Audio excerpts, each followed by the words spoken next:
வணக்கம் அன்பு நண்பர்களே. தென் மாவட்டங்களை குறிவைத்து அமித்ஷா அவர்கள் இன்னைக்கு மதுரைக்கு வருகை தந்திருக்கார். அடுத்ததா வரக்கூடிய 22ஆம் தேதி அதே தென் மாவட்டத்துல முருகன் மாநாடு நடத்துறாங்க பாஜக. இந்த நிலையில தான் தென் மாவட்டங்கள்ல எடுத்த ஒரு சர்வே ரிப்போர்ட்டை முதல்வர் மு.க. ஸ்டாலின் கையில கொடுத்திருக்காங்க உளவுத்துறை. அந்த ரிப்போர்ட்டை பார்த்து மு.க. ஸ்டாலின் அவர்கள் லேசான ஒரு அதிர்ச்சியும் அடைஞ்சிருக்காராம். அப்படி என்னதான் அந்த ரிப்போர்ட்ல இருந்துச்சு, தென் மாவட்டங்கள்ல பாஜக தொடர்ச்சியா குறிவைக்கிறதுடைய உண்மையான பின்னணி என்ன அப்படிங்கறத பத்தி தான் இன்னைக்கு நம்ம இந்த வீடியோல பேச போறோம். வாங்க நம்ம வீடியோக்குள்ளே போயிடலாம். தென் மாவட்டங்கள் அப்படின்னு நம்ம குறிப்பிடுறப்ப அது கன்னியாகுமரி, திருநெல்வேலி, தூத்துக்குடி, தென்காசி, விருதுநகர், மதுரை, ராமநாதபுரம் அப்படின்னு சிவகங்கை, திண்டுக்கல், தேனி இப்படியான மாவட்டங்களை உள்ளடக்கினது. இங்க மொத்தம் நீங்க பாத்துக்கிட்டீங்கன்னா 58 சட்டமன்ற தொகுதிகள் வருது. இதுல இப்ப 18 சட்டமன்ற தொகுதிகள் அதிமுக பாஜக கூட்டணி பக்கம் இருக்கு. 40 தொகுதிகள்ல திராவிட முன்னேற்ற கழகத்தோட கூட்டணி தான் கோல் வச்சிருந்தாங்க. ரொம்ப குறிப்பா காங்கிரஸ் கட்சிக்கும் இங்க அதிகமான சட்டமன்ற உறுப்பினர்கள் இருக்காங்க. இப்படியே நிலைமை இருந்துகிட்டு இருக்கிறப்ப இப்ப ஏன் தென் மாவட்டங்களை தொடர்ச்சியா பாஜக குறிவைக்குது, அங்க என்னதான் நடக்குது அப்படிங்கறத பத்தி உளவுத்துறை ஒரு ரிப்போர்ட் கொடுத்திருக்காங்க. அந்த ரிப்போர்ட்ல என்ன குறிப்பிட்டிருக்காங்க அப்படின்னு பாத்தீங்கன்னா, நடந்து முடிந்த 2021 சட்டமன்ற தேர்தல்ல டிடிவி தினகரன் அதிமுகவுக்கு எதிராக இருந்தாரு. ஏன்னா தென் மாவட்டங்களை பொறுத்தவரை 3 ஜாதிகள் ரொம்ப பெரும்பான்மை ஜாதிகள் இருக்காங்க. அதுல முக்கியமான இடத்துல வர்றது முக்குளத்தோர் சமூகம். அங்க ஏற்கனவே டிடிவி தினகரன் அதிமுகவிலிருந்து விலக்கப்பட்டிருந்தாரு. சசிகலா தேர்தல் நேரத்துல ஒதுக்கப்பட்டிருந்தாங்க. ஓ பன்னீர்செல்வமும் இபிஎஸும் இரட்டை குழல் துப்பாக்கியா செயல்பட்டாலும் கூட டிடிவி தினகரன் ஒட்டுமொத்தமா முக்குளத்தோர் சமூக ஓட்டுகள்ல கடுமையான சேதத்தை உருவாக்கினாரு. இதை சுட்டிக்காட்டக்கூடிய உளவுத்துறை முதல்வருக்கு கொடுத்திருக்க ரிப்போர்ட்ல கடந்த 2021 சட்டமன்ற தேர்தலில் காரைக்குடி சட்டமன்ற தொகுதியில ராஜா அவர்கள் பாஜகவினுடைய வேட்பாளர் 25,000 ஓட்டு வித்தியாசத்துல தோல்வி அடைகிறாரு. ஆனா பெரிய ஓட்டு வித்தியாசம் நம்ம நினைச்சிட்டு திரும்பி பார்த்தா 40,000 ஓட்டுக்கு மேல அந்த தொகுதியில அமமுக மட்டுமே எடுத்திருக்காங்க. சோ இப்ப அமமுகவும் இந்த தேசிய ஜனநாயக கூட்டணிக்குள்ள அங்கம் வகிக்கிறப்ப முக்குளத்தோர் ஓட்டுகள் மீண்டும் அதிமுகவை நோக்கி திரும்புறதுக்கான ஒரு வாய்ப்பு இருக்கு அப்படின்னு உளவுத்துறை ரிப்போர்ட் கொடுத்திருக்காங்க. தென் மாவட்டங்கள்ல கணிசமாக இருக்கக்கூடிய முக்குளத்தோர் சமூக ஓட்டுகளை அதே மாதிரி பாஜக கூட்டணி பக்கம் முழுசா கொண்டு வரணும் அப்படிங்கிறதுக்காக தான் பாஜகவினுடைய தமிழ் மாநில தலைவராக இருந்த அண்ணாமலை மாற்றப்பட்டு அவருக்கு பதிலாக நயினா நாகேந்திரன் நியமிக்கப்பட்டிருக்கார். நயினா நாகேந்திரன் தென் மாவட்டத்தை சேர்ந்தவர், ரொம்ப குறிப்பா திருநெல்வேலியை சேர்ந்தவர்.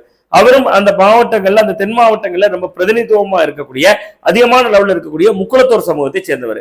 சோ அவர்கள் இதை ஒரு சோசியல் ரெஸ்பான்சிபிலிட்டியா எப்படி பாக்குறாங்கன்னா, சோசியல் இன்ஜினியரிங் அப்படிங்கக்கூடிய ஒரு மெத்தடை பாஜக தொடர்ந்து பின்பற்றாங்க. அதாவது சமூக பொறியியல், சமூகங்களை பூரா ஒவ்வொரு சமூகங்களாக கட்சிக்குள்ள கொண்டு வர்றது. அந்த வகையில தான் முக்குளத்தோர் சமூகத்தை சேர்ந்த நயினா நாகேந்திரன் அவர்கள் இப்ப முக்கியத்துவம் வாய்ந்த இடத்துக்கு வந்திருக்காரு. நயினா நாகேந்திரன் திருநெல்வேலியை மையப்படுத்தி அரசியல் செய்து வந்தாலும் கூட இதே நயினா நாகேந்திரனுக்கு கடந்த பாராளுமன்ற தேர்தலில் நம்ம நடந்து முடிந்த நாடாளுமன்ற தேர்தலில் பார்த்தோம், அவருக்கு நெல்லையில போட்டியிட வாய்ப்பு கொடுக்கப்பட்டது. அதற்கு முந்தைய நாடாளுமன்ற தொகுதியில அவர் ராமநாதபுரம் தொகுதியில களமிறக்கப்பட்டார்.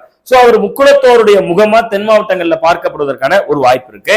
சோ தென் மாவட்டங்கள்ல பாஜகவினுடைய தலைமை பண்பே முக்குளத்தோருக்கு கொடுத்திருக்காங்கிற பார்வை ஒரு பக்கம், பாஜகவோடு இருக்கக்கூடிய கூட்டணியில் அங்கம் வைக்கக்கூடிய டிடிவி தினகரன் போன்றவர்களை முக்குளத்தோர்களை அந்த கூட்டணிக்குள்ள வைத்திருக்கிறது என்பது இன்னொன்று. சோ இயல்பாகவே அதிமுக இழந்து போன முக்குளத்தோர் ஓட்டு வங்கி, அந்த ஓட்டு வங்கியின் பெரும்பகுதியை சேதப்படுத்தி வந்த டிடிவி தினகரன் போன்றவர்களை உள்ள அணைத்துக் கொள்வதன் மூலமா தேசிய ஜனநாயக கூட்டணி தென் மாவட்டங்கள்ல பலம் பெறுவதற்கான ஒரு வாய்ப்பு இருக்கு. சோ களத்தை தீவிரப்படுத்தணும் அப்படின்னு சொல்லி ஒரு ரிப்போர்ட் கொடுத்திருக்காங்களாம். அது மட்டும் இல்லாம நடந்து முடிந்த நாடாளுமன்ற தேர்தலையே மதுரையில ஒரு முக்கியமான அந்த சட்டமன்ற தொகுதியில மதிமுக வசம் இருக்கக்கூடிய தொகுதியில பாஜக 2ஆம் இடம் வந்திருக்காங்க. இதையெல்லாம் சுட்டிக்காட்டக்கூடிய சில மூத்த நிர்வாகிகள் பாஜக தென் மாவட்டங்கள்ல தான் காலூன்றதுக்கான வாய்ப்பு இருக்கு. சோ தென் மாவட்டங்களை வலுப்படுத்தணும். கடந்த 2021 சட்டமன்ற தேர்தலில் 4 தொகுதிகளில் ஜெயிச்சிருந்தாலும் அதுல 2 தொகுதிகள் தென் மாவட்டத்தை சேர்ந்தவர். ரொம்ப குறிப்பா கன்னியாகுமரியில நாகர்கோவிலை சேர்ந்த எம்.ஆர். காந்தி, அதே போன்று திருநெல்வேலியில நயினா நாகேந்திரன் அவர்கள். சோ இப்படி 2 பேரு ஜெயிச்சிருக்காங்க. சோ அப்ப இந்த தென் மாவட்டங்களுக்கான ரெப்ரசன்டேஷனை இன்னும் கூட்டணும்னா தென் மாவட்ட அரசியலை கையில் எடுக்கணும். அதற்கு தான் அமித்ஷா அவர்கள் இப்பொழுது தென் மாவட்டத்துக்கு வருகை தந்திருக்கிறார். இங்க இருக்கக்கூடிய நிர்வாகிகளை சந்திக்கிறார். இது மட்டும் இல்லாம முருகன் மாநாடு, அதாவது வரக்கூடிய 22ஆம் தேதி இந்து முன்னணி சார்பில் மதுரையில அதே முருகன் மாநாடு அப்படிங்கிற பேர்ல நடத்துறாங்க. RSS இயக்கத்தினுடைய 100ஆண்டு விழா இப்ப நடக்குது. சோ இந்த விழாவை ஒட்டி இந்தியா முழுவதும் அவர்கள் இந்தி எழுச்சி மாநாட்டை பல பகுதிகளிலும் நடத்துறாங்க. அதனுடைய ஒரு அங்கமா இந்து முன்னணி நடத்தக்கூடிய இந்த நிகழ்வை தாங்கள் முன்னெடுக்கிறது போல கையில் எடுக்கிறாங்க பாஜக. சங் பரிவார் அமைப்புகள் இதுல கவனமா களமாடுறாங்க. ஏற்கனவே தென் மாவட்டங்கள்ல தமிழகத்தினுடைய வட மாவட்டங்களையும் கொங்கு மண்டலத்தையோ சென்னை மண்டலத்தையோ ஒப்பிடுகிற பொழுது அங்கெல்லாம் கூட தென் மாவட்டங்கள்ல சிறுபான்மையினர் ஓட்டு கணிசமா இருக்கு. சோ சிறுபான்மையினர் ஓட்டை குறிவைத்துதான் அண்மையில அமைச்சரவையிலிருந்து விடுவிக்கப்பட்ட மனோ தங்கராஜ் போன்றவர்கள் மீண்டும் திமுக அமைச்சரவையில சேர்த்துக் கொள்ளப்படுறாங்க. அதிமுகவுக்கும் சிறுபான்மையினர் ஓட்டு பெரிய நெருக்கடியா இருக்கு.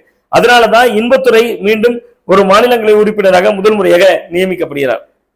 காரணம் என்ன? அவர் திருநெல்வேலியை சேர்ந்தவர், அவர் சிறுபான்மை சமூகத்தை சேர்ந்தவர்.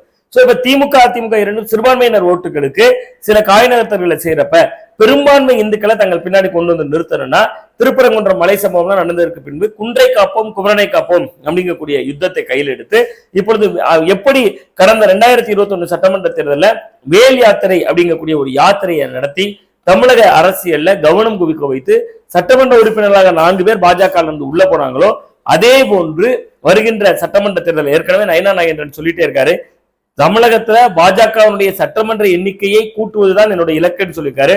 சோ அதற்கும் இந்த மாநாடு பயன்படும்.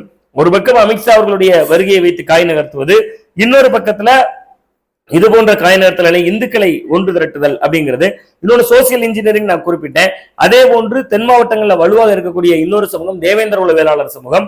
அங்கு ஏற்கனவே டாக்டர் கிருஷ்ணசாமியை பொறுத்தவரை அதிமுக கூட்டணியில நாடாளுமன்ற தேர்தலை சந்தித்தாரு. பாஜகவோட அவருக்கு எந்த முரணும் கிடையாது.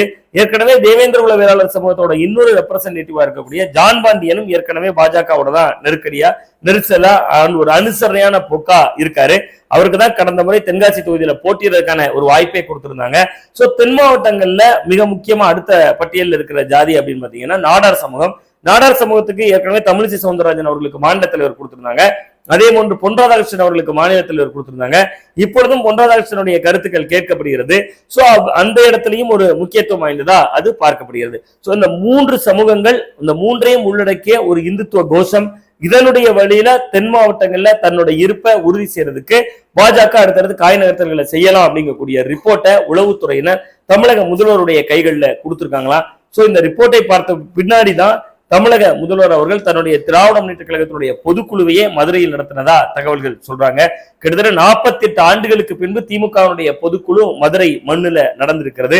நீண்ட இடைவெளிக்கு பிறகு தன் அண்ணன் அழகிரியை அவர்களை நேரில் சந்தித்து அவருடைய இல்லம் சென்று மகிழ்ந்திருக்கிறார் முதல்வர் ஸ்டாலின் அவர்கள். திமுக கடந்த முறை 40 தொகுதிகளை வென்ற ஒரு மண்டலம் அப்படின்னா தென் மண்டலம். பெரும்பான்மையான தொகுதிகளை அவங்க வெற்றிக்கு காரணமா அடித்தளமிட்டது தென் மண்டலம் தான். வெறும் 18 தொகுதிகள் தான் அதிமுக அலையன்ஸ் ஜெயிச்சிருந்தாங்க. இந்த முறை காலம் மாறுகிறது, களம் மாறுகிறது. நடந்து முடிந்த சட்டமன்ற தேர்தல்ல 21 தொகுதிகள்ல அதிமுகவுடைய வெற்றியை அமமுக பறித்திருந்தது. ரொம்ப குறிப்பா தென் மாவட்டங்கள்ல மட்டும் அதில் 9 தொகுதிகள் வருகின்றன. சோ இந்த 18 9 சேர்ந்தாலே ஒரு 27 தொகுதிகள் என்று சொல்வது திமுகவினுடைய 200+ என்கிற கோஷத்தை பெரும் அச்சுறுத்தலாக மாறி இருக்கிறது. ஒருவேளை இந்த அலையன்ஸ் எல்லாம் இப்படி ஃபார்ம் ஆகிற பொழுது மக்கள் மத்தியில ஒருவேளை ஆட்சி மாற்றம் என்று இருந்தால் திமுகவுக்கு எதிரி வலுவான அதிமுக தான் என்கிற ஒரு பிம்பமும் கட்டமைக்கப்படும். சோ எதுவாக இருந்தாலும் இது திராவிட முன்னேற்ற கழகத்துக்கு ஒரு நெருக்கடியான காலம் என்பதாக உணரப்படுகிறது. பார்க்கலாம் இந்த காலம் எப்படி மாறப்போகிறது, காட்சிகள் எப்படி மாறப்போகிறது என்பதை நாமும் பொறுத்திருந்து பார்க்கலாம். மீண்டும் நல்ல ஒரு அரசியல் அப்டேட்டோடு உங்களை சந்திக்கின்றேன். நான் உங்கள் சுவாமிநாதன், ஊடகவியலாளர்.